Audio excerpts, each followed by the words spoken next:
And viewers, the biggest focus on Times Now this evening, there's no denying it anymore. Shraddha was battered and bruised before she was butchered. This 27-year-old promising life was gruesomely snuffed out after years of torture, brutality and abuse. What Times Now brings for you may well be the final nail in the coffin of Aaftab's defense. Let's piece together the pictures, the chats and testimonies which will reveal the barbarism that Shraddha was forced to endure. First up, viewers, look at this picture from December 2020.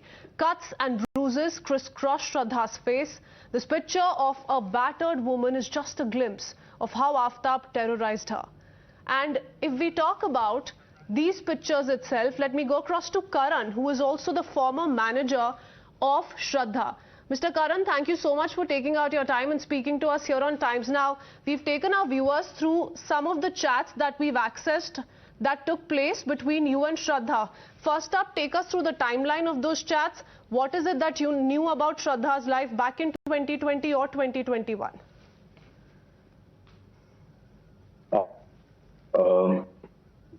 Thank you for letting me, speak out my mind for Shraddha. I'm really thankful to you. I knew Shraddha from the beginning of 2020 when she joined me. She was a very jolly person. She was lively, very active.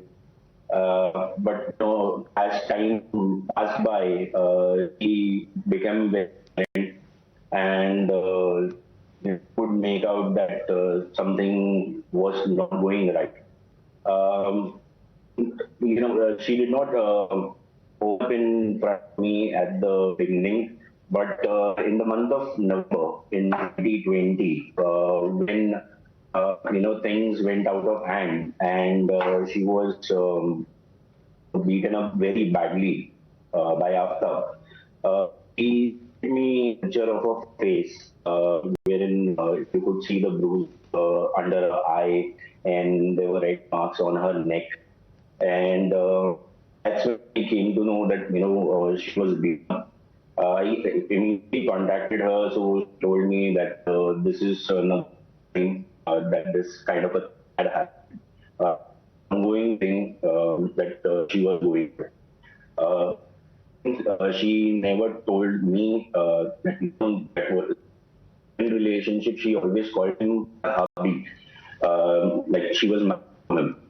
And then on the 23rd of November, I and one of my friends is Godwin from what I sent along with into the police to file a police complaint for domestic violence that was going on with her. So okay, after going to the police station, before you take it forward, did I just hear you say that you filed a police complaint yourself? Not me. I actually sent one of my friend Godwin with Shraddha file a police complaint. But what happened is, before that we actually from the Mahila Mandal, and they were helping us filing a police complaint again. But later what happened is Shraddha backed off, stating that she would like to give him a second chance. The reason being that she went to her parents' house and they promised her that move out and he will harass her again, or he will Shraddha again. So she was happy at that point of time. She told me that fine things are in place. This guy is moving out, and this was on the 23rd and 24th of November. After a week or so, she got hospitalized in the month of December, the first week of December,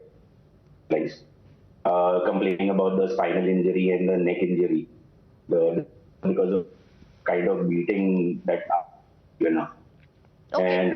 Okay, we're also losing your audio, Karan. So, we're going to take it one by one for viewers to understand this. If I got you right, you're telling us that, you knew of the entire situation. She personally did speak of, what she's going through. and you did give her a lot of reassurances. You said that you're willing to help her. In fact, the Mahila Mandal was also involved. They were also in the know-how of what was going on with Shraddha. They were willing to take it up for Shraddha, but later she backed out. Is that what you're telling us? And what is the timeline like here? Yes. So this happened on the 23rd and the 24th of November 2020. That's when she brought this to my notice for the first time. And that is when she, this is not the And did first she, time sorry to have you interrupt there, but did she confide in you on her own, or because she was taking too many leaves, she was not being able to turn up to office, is why she had to, and she had no other option but to tell you what really was going on at her end? Actually, that was one of the main reasons that she opened up in front of me. Because what was happening is within 6 months, if I tell you, every month she was taking 4 or 5 leaves every month. So imagine you have 20 of working and almost for a week you disappear. That means you're only working half a month. So that, the management is concerned that why this employee is taking so many leaves. And in fact, we had asked her multiple times later after, And this is how long into when she joined your company? Was it like this since the very beginning, or was it all good and suddenly you saw these changes come in her life? It was from the beginning. Since she joined my company. She did not tell me at that point. So say, for example, in the month of June, she took 5 leaves. So she gave some of the other reasons that she is not well, she can't make it to work. These were the reasons. Later on, when we found out that she was going through domestic violence in the month of November, that's when she told me that, meeting these because of this guy has no mercy, he beats me up, and this can be any silly reason that there's there's too much salt in the food, why there's too less salt in the food. And, there was no basis of why he beat her up. The only thing was, I guess he enjoyed her up. That's what I make out after, seeing what this guy has done. Okay. Karan, through those chats, at least the sense that we got was that she was trying to really reach out. She was really trying to put her sentiments across, but there was something quite stopping her. What did you make of, I'm sure there were conversations beyond this that you had with her, or some of your colleagues or some of her colleagues, some of the junior employees had with her. What was it that was really stopping her? Because, there are details coming to light with regards to how Aaftab would often resort to pressurizing her, would threaten her that he'd commit suicide. Did you also sense something like that? Yeah. That's what I heard when she complained back on the 20th.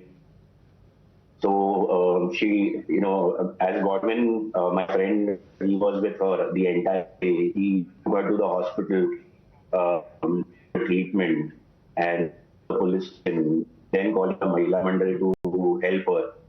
So it was done by Godwin. I'm really thankful. He did the initiative, and he did not just think, this is just another story. And so he took a step forward. He helped her out. She came to me, she approached me when she told me about the domestic violence going through. I that she gets her justice and she doesn't have to move. Yes. Every time. So you're glad that you stepped in and you were just not sitting on it while she was sharing her grief with you. But there were, of course, other forces that kept her from coming out in public domain, from taking it up fully with the police, and that's exactly what the police is now trying to look into. Karan, appreciate you taking out your time and speaking to us here on Times Now this evening. We quickly need